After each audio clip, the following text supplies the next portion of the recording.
Bonjour à tous et bienvenue dans ce tout nouveau numéro de Manga Saucisse Chaude un peu spécial, puisqu'il s'agit non pas d'une vidéo en direct comme vous avez l'habitude depuis une session, mais bel et bien d'une vidéo reco de Noël en différé, parce qu'on s'affaire à emballer des paquets, à offrir, à aller chez les uns les autres, et du coup compliqué. Donc, reco de Noël, manga. Et ce n'est non pas une de mes moult reco que nous vous faisons à l'intérieur de cette vidéo, où vous allez piocher pour ceux qui sont complètement à l'arrache ou complètement à la masse pour faire les cadeaux de Noël, et bah paf, reco manga. Je vous laisse donc avec monsieur Old Geekman Proof qui va ouvrir le bal et vous parler d'un manga mafieux s'il en est. Hello, bienvenue dans les recos Noël de Manga Saucisse. Et pour ma part, j'ai choisi de parler d'un manga que j'ai beaucoup apprécié. Il s'agit de The Fable chez Pika de Katsuhisa Minami, complet en 22 tomes. C'est une histoire qui vraiment, moi, m'a fait passer par toutes les émotions. The Fable, qu'est-ce que ça nous raconte ? The Fable, c'est simple. C'est l'histoire d'un tueur à gages. The Fable, une espèce de légende dans le milieu. Sauf que son patron vient le voir et lui dit « T'as trop travaillé, faut que tu te mettes au vert. Faut que tu te mettes au vert parce que là, c'est plus possible. On arrête tout. Tu vas rester pendant 1 an chez un clan Maguro et tu vas faire en sorte de t'intégrer à la population. Je ne veux pas de violence, pas de meurtre, plus rien pendant 1 an. » Alors, The Fable, qui est un tueur assez placide, accepte. Sa conductrice, parce que c'est toujours un binôme, Yoko, elle est un peu plus traumatisée parce qu'elle se dit « Mais qu'est-ce que je vais faire pendant cette année ?» Et en fait, on va suivre l'aventure de ces 2 personnes qui sont mises dans un milieu qu'elles ne connaissent pas, dont elles ne connaissent pas les codes, et pour lesquels, en plus, le clan Maguro, il va avoir quelques doutes. Il y en a qui vont tester The Fable, il y en a qui vont essayer de voir si c'est vraiment le tueur légendaire. Et d'intrigue en intrigue, on va arriver jusqu'à des trahisons, des complots. C'est un manga qui est très mature sur les thèmes abordés. Il y a plusieurs thèmes qui sont abordés. Une fois qu'on n'a plus d'activité, qu'est-ce qu'on fait ? Est-ce que notre vie se résume uniquement à ce qu'on sait faire, même si on le fait bien ? Est-ce qu'on peut parler à d'autres personnes, créer des nouvelles amitiés ? Est-ce que les gens sont finalement bons ou pas bons ? Est-ce qu'il y a vraiment des ordures qui existent ? Réponse oui, malheureusement. Est-ce que tout ça va donner une histoire qui est entraînante, avec un rythme très particulier, de l'humour un petit peu spécial, il faut bien l'avouer. Il faut rentrer dans l'histoire et dans la narration. Mais une fois qu'on a passé cette première étape, ça marche d'enfer. On est vraiment intrigué par ce manga. On a envie d'en savoir plus sur les histoires d'Akira, The Fable et de Yoko, sa sœur. Vraiment, c'est très très bien. Graphiquement, l'auteur Minami envoie des planches somme toute assez correctes. Peut-être un style qui peut faire un peu vieillot aujourd'hui. Néanmoins, c'est dynamique, l'anatomie est propre, et le mélange de tranches de vie et d'action. On perd un petit peu d'humour au fur et à mesure du manga, mais c'est normal, puisque au fur et à mesure, les enjeux deviennent de plus en plus forts. Vraiment, si vous n'avez qu'un seul titre à acheter à Noël, je ne peux que vous recommander celui-ci. Passez d'excellentes fêtes de fin d'année, et je vous dis à bientôt sur Manga Saucisse. Ciao. Mais c'est que ça a l'air plutôt bien, ça. Ça va être à mon tour de vous parler de quelque chose. Je vais vous parler de Paris. Quoi ? Non ? Bon, d'accord. Le roi Servin, alors ? Ça passe mieux ? Ouais, le roi oublié, le roi Servin, enfin Servin, le roi oublié même exactement. Qu'est-ce que ça raconte ? Ça raconte l'histoire d'un roi oublié. Voilà, merci, au revoir, bonne soirée. Non, le roi Servin, ça raconte l'histoire de ce roi qui est d'un royaume qui, a priori, s'entendait bien avec tout le monde, un roi d'une profonde humanité, plutôt bon, et qui, d'un seul coup, se trouve aux prises avec ses voisins. Et c'est pas très très bien, ça pue un peu pour eux, hein, il faut le dire. Et sa fille, sa femme et plusieurs générations de prêtresses doivent protéger un élément particulier du royaume et peuvent faire appel à cet élément pour protéger le royaume, hein, voilà. Ce qu'il y a, c'est que y a un prix à payer, hein. Et là, la gamine, en l'occurrence, va devoir oublier son papa, vu que la mère est décédée et son père lui dit non, ta mère, faut que tu gardes des souvenirs, c'est moi que tu dois oublier. Il va quand même la garder sous son aile et essayer de réapprendre à vivre ensemble, à se créer des souvenirs, tout en démêlant des intrigues politiques et c'est plutôt bien foutu. Alors, c'est pas à mettre entre toutes les mains, il y a de la nudité, des scènes de sexe ouvertes, parce que tout se monnaie de la plus basse des façons. On est presque dans la lignée d'un Berserk sans sa folie. C'est pas Miura et ça se ressent, mais Kosuke Hamada, voilà pour le citer, fait un très très bon boulot d'un univers cohérent, graphiquement très très fort, scénaristiquement aussi très très fort, et c'est une très très forte recommandation. Le Roi oublié, Servin, premier tome paru chez Pika, on est à 8,50€ si je dis pas de bêtises, mais comme je me suis fait offrir, j'ai pas été regarder le prix avant la vidéo, grand mal m'en fasse, mais très très forte recommandation et quelque chose que je vous invite à suivre.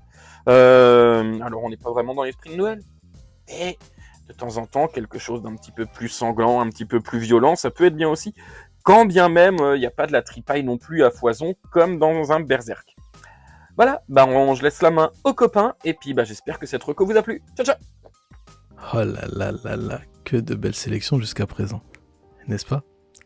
Hello tout le monde, j'espère que vous allez bien et que vous profitez de cette très belle sélection de Noël faite par Manga Saucisse. Moi, je suis très heureux de vous retrouver pour y ajouter mon petit grain de sel.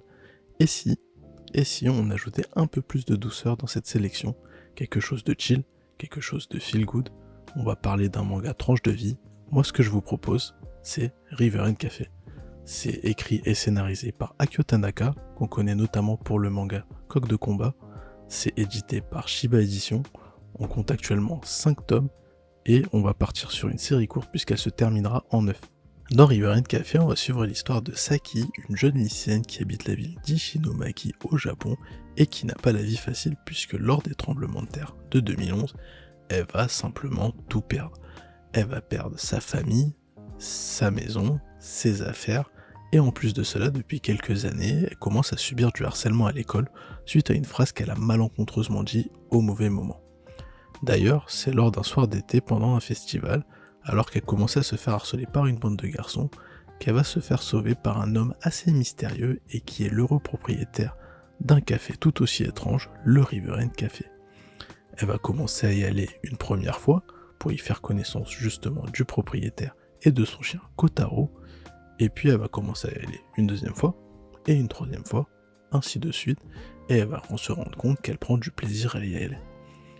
Pourquoi elle aime y aller?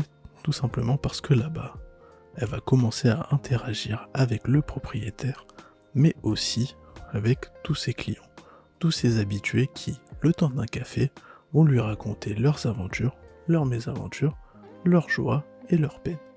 Et ce qu'on va suivre dans ce manga, c'est tout simplement ces interactions. Ce que ça va apporter à Saki, ce que ça va apporter à leurs clients, et ce que ça va aider Saki à se reconstruire, ce qu'elle va commencer à apercevoir des moments de joie à travers ces interactions, c'est tout l'intérêt de ce manga. Et pourquoi j'aime autant ce manga et pourquoi je vous le conseille pour Noël, c'est tout simplement parce que je trouve ça très chill et très feel good malgré le fait qu'on y aborde des sujets assez sensibles voire même très compliqués. Dans son manga, Akio Tanaka, par sa narration et son dessin, avec quelques touches d'humour, arrive toujours à nous faire esquisser un sourire, à nous faire garder espoir pour Saki. Et tout ce qu'on espère pour elle, c'est qu'à travers ces interactions, ces petites aventures qu'elle vit au café, elle arrive à se reconstruire et surtout à retrouver une vie saine. Et voilà, j'espère que cette sélection vous a plu. N'hésitez pas à l'acheter, à le lire et à l'offrir. Si vous l'avez lu, n'hésitez pas à nous faire également un retour en commentaire. Et sur ce, je n'ai plus qu'à vous souhaiter un joyeux Noël, de très bonnes fêtes de fin d'année et on se retrouve très vite sur Manga Saucisse. Oh, belle reco les copinous! Pour ma part, je vais vous parler d'un manga feel good, un manga sportif, un manga qui va vous donner envie d'enfourcher votre petite reine. C'est Ansel Sakamichi aux éditions Kurokawa avec la collaboration du journal L'équipe de Wataru Watanabe. Ce manga me fout la pêche à chaque page. Et à chaque fois que je termine un tome, j'ai envie de faire du vélo. Moi qui fais du gravel de temps en temps, je fais 30, 40, 50 km, ça me donne envie d'enfourcher mon vélo et d'aller parcourir les routes et les chemins faisant. Il me fout la patate, quoi. C'est la raison pour laquelle je vous le recommande. Alors, Ansel Sakamichi, qu'est-ce que c'est? On suit les pérégrinations d'un lycéen, Sakamichi Onada, qui est un otaku, un geek invétéré qui parcourt une fois par semaine 90 km à vélo. avec son petit vélo de ville, qui paye pas de mine, panier devant, porte-bagages derrière, et qui va, grâce à l'argent qu'il a économisé sur le transport, s'acheter des crayons tout genre, puisqu'il est geek. Et ce lycéen, il rêve de participer, de faire partie d'un club de manga, d'un club d'animé dans son lycée. Malheureusement pour lui, ce club a fermé, il doit le rouvrir, et pour le rouvrir, il lui faut 5 personnes minimum. Donc il placarde partout dans son lycée des affiches, et il va tomber sur un personnage, un lycéen, un de ses camarades de 2e ou 3e année, qui est haut en couleur, qui est assez placide, longiligne, qui est assez antipathique au premier abord, et il va de fil en aiguille se voir défier au vélo et intégrer petit à petit ce qu'il ne voulait pas au départ, le club de cyclisme du lycée. Et il va rencontrer, comme tout shonen qui se respecte le fait, il va rencontrer différents personnages en couleur qui vont tirer le meilleur de lui quelque part. Parce que c'est un personnage qui paye pas de mine, un personnage qui n'a pas confiance en lui, mais qui est déterminé dans ce qu'il veut. Il a une détermination à toute épreuve. C'est la raison pour laquelle je vous conseille vivement ce manga. Il nous tient en haleine à chaque course qui nous est dépeinte dans ce manga. On a envie d'en savoir plus, on est dans le suspense, on est tenu en haleine. On en apprend aussi à chaque fantôme un peu plus sur la manière dont s'est documenté Wataru Watanabe sur le cyclisme, en ayant rencontré des professionnels du cyclisme. Et puis à chaque fois, il nous fait un petit mot sur le vélo, c'est vachement bien. Et moi je vous dis, Cancel Sakamichi, c'est vachement bien. Alors foncez! Joyeux Noël et bonne année! Bisous! Eh bien oui, vous croyez quoi? Qu'on allait partir comme ça? Qu'on allait se quitter, mon ami, et paf, je ne serai pas là? Mais non, je suis bien là, j'y suis, j'y reste. Je suis là pour vous parler d'un manga en 5 volumes que j'ai commencé. Il y avait le tome 1 et 2 chez Carrefour, la collection Carrefour à petit prix, King's Game.